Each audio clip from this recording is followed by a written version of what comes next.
کہ اس کو کم از کم یہ ہٹاؤ، یا یہ مجھے کہہ رہی ہے کہ ٹائم پورا ہو گیا. آپ کو نہیں کہہ رہے ہیں، ہمیں کہہ رہے ہیں.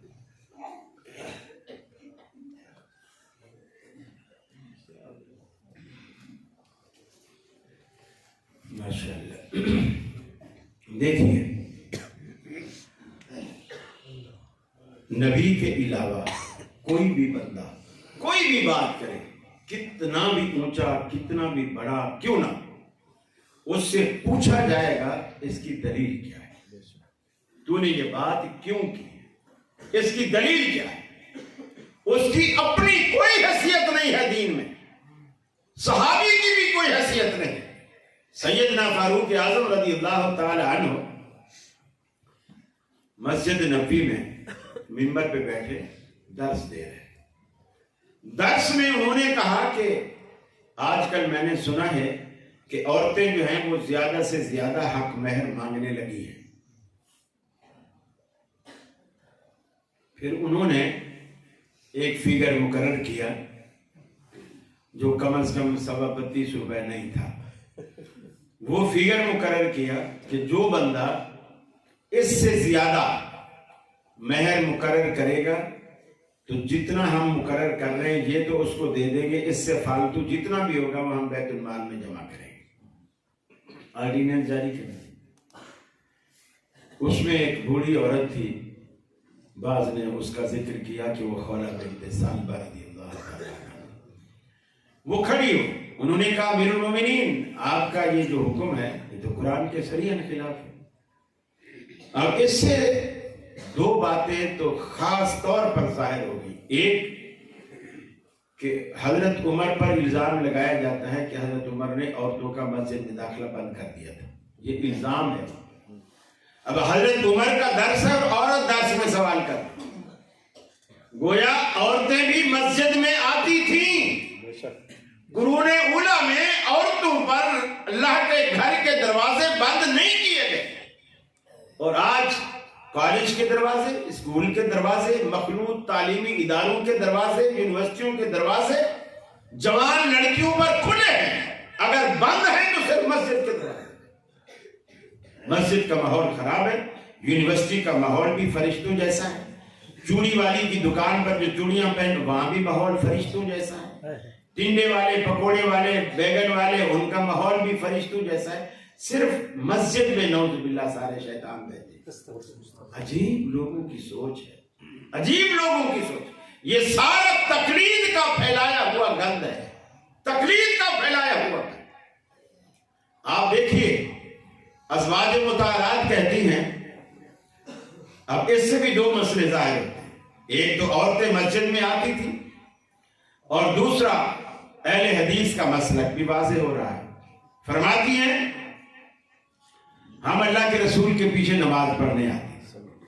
اللہ کے رسول صلی اللہ علیہ وسلم جب امامت فرماتے سورۃ فاتحہ پڑھتے اور آخر میں جب آمین کہتے ظالم کے بعد، تو آپ کے پیچھے مردوں کی صفیں ہوتی، پھر اس کے پیچھے بچوں کی صفیں ہوتی، پھر اس کے پیچھے عورتوں کی صفیں ہوتی، اور ہم سب سے آخر میں خواتین کی صف میں ہوتی. اللہ کے رسول بغیر لاؤڈ اسپیکر کے مصلی پر جب آمین کہتے، ہم آخری صف میں اللہ کے رسول کی آمین کو سنا کرتے. یہ بھی ظاہر ہو گیا کہ خواتین مسجد میں جماعت کے ساتھ نماز پڑھنے آتی تھی، پیچھے ہوتی تھی. اور آج کل تو زیادہ آسان ہے. آج کل اس لیے آسان ہے کہ اب الحمدللہ تقریباً اہل حدیث تو سب یہی کرتے ہیں، خواتین کی مساجد الگ بناتے ہیں. چاہے اوپر بنا لیں، اوپر گنجائش ہو تو، نیچے گنجائش ہو تو نیچے بنا لیتے ہیں. مردوں کا پورشن آگے ہوتا ہے، خواتین کا پورشن پیچھے ہوتا ہے. تو خواتین بھی آتی ہیں اسی مرد امام کے پیچھے. وہ آج کل تو زیادہ آسان ہے. اللہ کے نبی کے زمانے میں جب صحابہ سلام پھیر دیتے، صحابہ بیٹھے رہتے، رسول اللہ صلی اللہ علیہ وسلم بھی بیٹھے رہتے، بچے بیٹھے رہتے، عورتیں پیچھے سلام پھرتے ہی وہ اٹھ کے چلی جاتی، عورتیں چلی جاتی. اور جب صحابہ کو یقین ہو جاتا کہ اب خواتین چلی گئی ہیں، پھر آہستہ آہستہ صحابہ کرام اٹھنا شروع ہوتے. یہ کیا بن رہا ہے؟ بند کرو. پھر وہ رسول اللہ صلی اللہ علیہ وسلم بھی اٹھتے، یعنی خواتین پہلے جاتی اور فجر کی نماز پڑھ کر جاتی تو کہتی ہیں کہ گلیوں میں اتنا اندھیرا ہوتا تھا نماز پڑھنے کے بعد کہ کوئی ہمیں دیکھتا تو اندھیرے میں ہمیں پہچان نہیں سکتا تھا۔ نماز پڑھنے کے بعد اتنا اندھیرا ہوتا ہے۔ یہاں تو پڑھنے کے لیے جو آتے ہیں اس وقت اتنا چاندنا ہوتا ہے، یہیں سے پتہ چلتا ہے وہ جنید آ رہا ہے، ادھر سے پتہ چلتا ہے وہ سلیم آ رہا ہے، دور سے نظر آتے، سب پہ روشنی اتنی ہوتی۔ اور ایک روایت باقاعدہ گھڑی گئی، اسفروا بالفجر فإنه اعظم للأجر، کہ فجر کو روشن کر کے پڑھا کرو اور اس میں اجر اور ثواب جو ہے یہ بہت زیادہ ہے۔ اللہ کے رسول کا طریقہ ہے کہ اندھیرے میں پڑھو۔ تو میں عرض کر رہا تھا یہ جو ہمارا طریقہ ہے کہ ہاتھ کہاں باندھے، رکوع کیسے کرے، سجدہ کیسے کرے، پاؤں کتنے کھولے اپنی جسامت کے مطابق، یا اس سے کم یا اس سے زیادہ، آمین اونچی کہیں یا دل میں کہیں، یہ سارا کچھ جاننے کے لیے آپ کو نبی مکرم کی اتباع کرنی پڑے گی۔ آپ کی اتباع میں آئیں گے تو یہ سارے راز آپ پر کھلیں گے کہ یار اب تک تو ہم بھٹکے رہے، دین تو اصل یہ ہے۔ اس لیے امام غلط کہہ سکتا ہے، وہ انسان ہے، امام غلط کہہ سکتا ہے، انسان تو نبی بھی ہے لیکن نبی کی ضمانت رب دیتا ہے، امام کی ضمانت اللہ نہیں دیتا کہ یہ جو کہے اس کا میں ضامن۔ اللہ کہتا ہے میرا رسول جو کہے اس کا میں ضامن۔ فرمایا ما ينطق عن الهوى ان هو الا وحی یوحی، ہمارا پیغمبر اس وقت تک کوئی بات نہیں کرتا جب تک ہم سے ڈائریکٹ ڈائلنگ نہ ہو جائے، ہم سے رابطہ نہ ہو جائے، ہم سے کال نہ مل جائے، اس وقت تک یہ اپنی طرف سے دین میں کوئی بات کرتا ہی نہیں، ہم کہتے ہیں تو کرتا ہے۔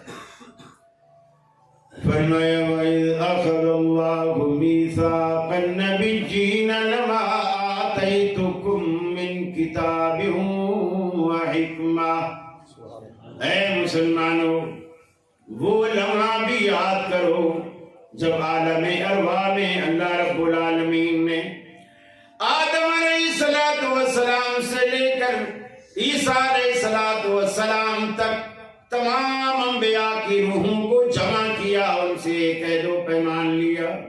وہ کیا عہد و پیمان لیا؟ میں تمہیں دنیا میں تو بھیجوں گا، کتابیں بھی دوں گا، صحائف بھی عطا کروں گا، تورات بھی میں تمہیں دوں گا، انجیل بھی دوں گا، زبور بھی دوں گا، لیکن تمہارے جانے کے بعد ثم جاءکم رسول، تمہارے جانے کے بعد ہمارا آخری تاجدار، ختم نبوت کا وارث محمد الرسول اللہ صلی اللہ علیہ وسلم جب آ جائیں، اس وقت تمہاری ذمہ داری کیا ہوگی؟ لَتُؤْمِنُنَّ بِهِ وَلَتَنْصُرُنَّ، تم نے اس کے ساتھ ضرور بالضرور ایمان بھی لانا ہے، اس کی نصرت و تائید بھی کرنی ہے۔ ہمارے آخری پیغمبر کے آنے کے بعد پھر تمہاری اپنی شریعتیں بند ہو جائیں گی، تورات بند ہو جائے گی، انجیل بند ہو جائے گی، زبور بند ہو جائے گی، پھر صرف قرآن کے ڈنکے بجیں گے، قرآن کا پرچم لہرائے گا، اور وہ لہرائے گا کیسے؟ ساتھ میں محمد عربی صلی اللہ علیہ وسلم کی زندگی ساتھ ملے گی، تو پھر قرآن کی تفہیم بھی تمہارے لیے آسان ہو جائے گی۔ تمام انبیاء پر یہ پابندی لگا دی کہ جب آخری پیغمبر آئے تو تمہاری نبوتیں، شریعتیں منسوخ ہو جائیں گی، گویا تم بے شک ساری زندگی پیغمبر کہلاؤ گے، لیکن تمہارا آرڈر، تمہاری کتاب کا نفاذ یہ منسوخ ہو جائے گا۔ دنیا پھر کہے گی یہ سابقہ پیغمبر ہے، حاضر پیغمبر نہیں۔ جس طرح تھانے دار ہے، افیسر ہے، جج ہے، جب تک حاضر سروس رہتا ہے جج کہلاتا ہے، جب ریٹائر ہو جاتا ہے نام اس کا پھر بھی جج ہی رہتا ہے، کہیں بھی جاتا ہے لوگ کہتے ہیں جج صاحب آ گئے، جج سے، لیکن اب وہ کسی کو جیل میں نہیں ڈال سکتا، کسی کے فیصلے نہیں کر سکتا، اس لیے کہ اب وہ منصب سے ریٹائر۔ یہی معاملہ دیگر تمام انبیاء کا ہے۔ انبیاء ریٹائر ہونے کے بعد بھی انبیاء تو کہیں گے، اس رجسٹر میں تو نام اب لکھا جا چکا، لیکن اب ان کی شریعت نہیں چلے گی۔